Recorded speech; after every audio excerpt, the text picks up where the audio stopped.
มาสบายดีน้องสาวพีซีพีลาบัตทุกคนเนาะมื้อนี้มีคลิปรีวิวส่งเครื่องไอน้องยูสามขวัญเนาะตัวที่หนึ่งทักทิโคเนาะทักทิโคเนาะราคา8 ล้านเนาะแล้วตัวที่สองเนาะบอกที่สองก็คือยูปากซีราคา9 ล้าน 5 แสนตัวที่สามเนาะเป็นฟักต่อเนาะราคา9 ล้าน 5 แสนเหมือนกันของลูกค้ายูเซกองเนาะเดี๋ยวเขาจะมาเบิ่งว่าเป็นอย่างราคาจะค่อยต่างกันแตกต่างกันอยู่บนไหนก่อนเพราะว่าเขาประกอบเครื่องนี้ประกอบตามงบของลูกค้าเนาะลูกค้ามีงบประมาณเท่าไหร่เนาะไอ้น้องเบิ่งที่ไหนนี่เลยเนาะมีงบประมาณเท่าไหร่แล้วไอ้น้องแคปหน้าจอส่งมาให้เขาเนาะว่ามีบอกอะไรสนใจบอกอะไรเนาะเพื่อง่ายต่อการพัวพันระหว่างลูกค้ากับพ่อค้าเนาะมาเบิ่งกันเลยเนาะบอกทีนึงของลูกค้าอยู่ทางเชียงขวัญเนาะราคา8 ล้านตัวนี้เนาะเป็นกล้องดิสคัฟเวอรี่เนาะเป็นลำ TK เนาะลำ TK ทางอลูกลตัดเนาะวางเป็นวาล์วซิกเก็ตเนาะตัวนี้เนาะเป็นทักติคอลปี2025ล่าสุดเนาะตัวนี้เนาะมีโมเนาะในราคานี้มีสูบให้พร้อมเลยเด้อมีสูบกับเป็นอะไรแถมลูกปืนให้กับนึงเนาะเขาก็ทุกคนก็ได้จะพูดเลยเนาะวิธีนำใช้เนาะเขาทุกคลิปผมก็จะว่าไปแล้วเนาะมาเบิ่งตัวนี้เนาะมันนี่เป็นอย่างมันจึงราคา9 ล้าน 5 แสนเนาะมันแตกต่างกันอยู่บนใดเนาะตอนนี้เนาะมันแตกต่างกันอยู่บนใดเนาะมันแตกต่างกันอยู่ทางเนาะตัวนี้เป็นถังคาร์บอนเรื่องตัวนี้นะถังเป็นถังคาร์บอนลำกับเป็นลำ X8 นะตัวนี้เนาะ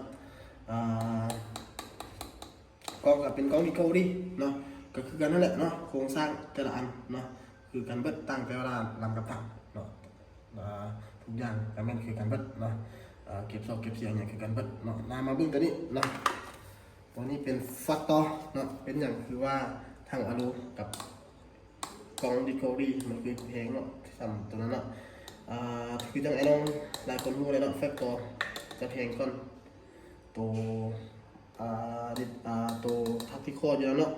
ลำที่สองก็คือลำมันตัวนี้เป็นลำ X8 ได้ตัวนี้นะก็ไม่ลำ TK ได้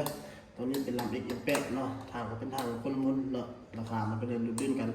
ไปเนาะวาวกับเป็นซิกเก็ตคือก็ปรับในเนาะเก็บเสียงเกมเต็กกล้องเป็นกล้องดิสคัฟเวอรี่เนาะตัวนี้เป็นคลิปมือเป็นคลิปไม้ได้ตัวนี้นะแถมไปให้ลูกค้าเลยเนาะตัวนี้ก็หลายคนก็ได้จะพูดกันเลยเนาะอยากให้น้องผู้ที่บ่ทันฮู้ใช่เนาะเดี๋ยวเราจะเฮ็ดเป็นคลิปวิดีโอให้เลยเนาะวิธีการนำไซส์ฟักต่อเนาะฟักต่อเพราะว่ามันจะบ่มีลดคอร์สเด้อบ่มีลดคอร์สเด้อไอ้น้องหลายคนที่เอาไปแล้วไซส์เนาะคือก็ห้างไปเนาะเวลาเห็นสัตว์เนาะเฮาบ่ยิงไอ้น้องหลายคนถามว่า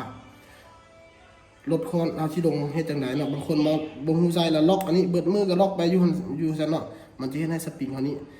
หลุดพ้นอายุการใช้งานก็จะน้อยลงเนาะบ่วิธีเด้อก็คือ1เนาะเวลาห้างขึ้น1ทีแล้วเนาะเขาเห็นสัตว์เขาบ่ยิงเนาะทุกคนชื่อไว้เนาะให้มาล็อกมูอยู่ฝั่งนี้เด้อนะนี่ตัวนี้เขาล็อกมูเด้อเนาะงัดขึ้นจะเป็นล็อกเนาะหลังจากเขางัดขึ้นแล้วเนาะ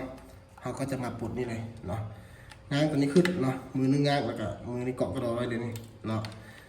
นี่เนาะนี่บัดนี้ว่าเขาจะยิงเท่าหน้าเขาเห็นสัตว์เท่าหน้าก็ห้างขึ้นมาเลยเนาะห้างขึ้นมาก็อัดแล้วก็ยิงเนาะหลังจากที่เขายิงแล้วเนาะเขายิงแล้วเนาะถือว่าลูกมีออกไปแล้วเนาะบ่มีลูกแล้วเนาะเขาก็มาปลดนี่แบบนี้มาปลดนี่ยันตัวนี้ลงเนาะก็ถือว่าไส้ไปนัดต่อไปก็เป็นทุกคนให้จืดแบบเป็นขีดเอาเนาะ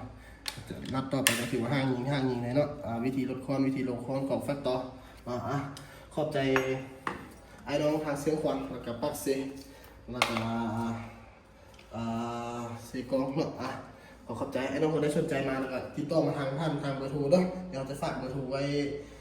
ทางหน้าจอเนาะไอ้น้องคนได้สนใจติดต่อมาขอบใจ